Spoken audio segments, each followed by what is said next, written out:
na naman po ang ating i-share. At paulit-ulit ko pong sinasabi, tuwing may share ako bagong live streaming or audio man yan, sabihin pag-aaral po tayo dahil kadalasan sa mga to nag-iiba ng policy or di nagtatagal. Ang gawain ko lang po ay i-share sa inyo yung mga application para maging aware kayo kung paano nga ba yung mga tasking dito. So, ito nga sinasabi ko ay walang iba kundi si Hyatt Host. So, kung wala ka pong agency dito, wala ka ring tasking. So, dito, ang withdrawal po niya ay by coin seller.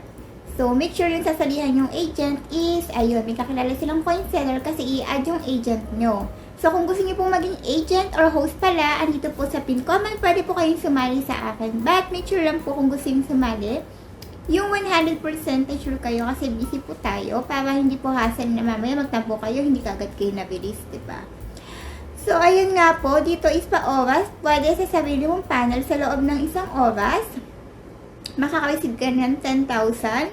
Another 2 hours is 10,000 ulit. So, total is 20k. So, after ng 7 days, ang makukuha mo na lang daw is depende yan sa cycle ng iyong earnings. Ganun naman talaga kadalasan sa mga application. So, dito, 1 USD equal to 85,000 coins.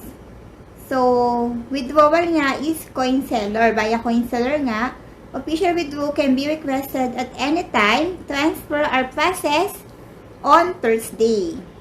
So, every Thursday, makukuha ang inyong cash out. So, new host, after creating an agency, you can earn free coins reward by completing new host task. So, hanggang 7 days in tasking. After lang 7 days is depende na lang yun sa maipon mo na coins. So, dito dapat, a single day streaming must be 30 minutes. Kailangan, pag nag-open ka ng sarili mong panel, 30 minutes para ma-count siya as 1 day. Kahit putol-putol siya, basta 30 minutes yung minimum mo na pag-open ng sarili mong panel. So, dito pwede ang babae at lalaki. So, ulitin ko, kung gusto niyo sumali sa agency or gusto maging host, ayan. Gusto niyo maging agent, ilalagay ko po sa pin comment. So, explore natin itong si Hyatt. So, dito, kung gusto mong maging agent pala, kailangan ibibigay mo sa magiging admin mo yung WhatsApp number, logo ng agency mo para maging agent ka dito. Kaya, kung gusto niyo sumali sa akin, ayan, i-DM nyo ako sa aking WhatsApp number. Sa mga host naman, ganun din po. Ibibigay nyo yung ID. Pero nandito po sa baba yung link na ilalagay ko. So, ayun lang. Explore natin itong si Hyatt.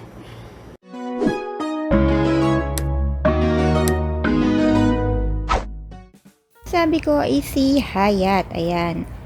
So, kailangan dito po, may agency ka. Pag wala kang agency, wala kang magiging tasking. By coin seller po ang cash out dito.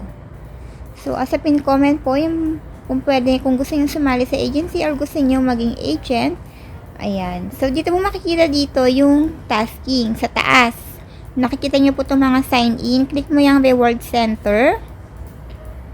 Then, punta ka dito sa new host. Ayan po. Sa per day, ito yung mabibisin mo sa pagpapa-oras ng 2 oras, 20k. So, hanggang 7 days yan. Dapat tuloy-tuloy mo itasking yan para makuha mo yung weekly na patasking nila. Additional, parang ganon. So, punta tayo dito sa room rewards. Ito yung sinabi. 5 days, 10 hours. Current days, 1 days, and 6 hours. So, kailangan makompleta mo po yan para makuha mo tong weekly completing 5 days and 10 hours on and off mic with at least 30 minutes per day counting as 1 valid day. Ayan po. So, magpa-oras ka sa sarili mong panel, click mo lang to. Yan, open natin. So, ayan. Kung gusto mo i-mute yung room mo, pwede mong pindutin itong nasa baba. Tapos, eto, yung makikita mo sa mga nanonood sa panel mo. So, 2 oras po yan up to 7 days. So, kung may mga katanungan pa kayo, since bago lang po tong application, is i-explore pa lang po natin to ng bonggang-bongga. Ayan. So, ulitin ko, self-plug po ito, by coin seller po ang cash out. No agency, no tasking. Po ang withdrawal ay by coin seller or kaya by platform. Kung sa seller kayo magka-cash out, $5 minimum withdrawal, sa coin seller, withdrawal mo anytime. Pero kung sa platform, weekly every Thursday. Para makita mo po yan, punta ka sa agency, click mo yung agency, and then makikita mo tong mga ito. Crystal USD.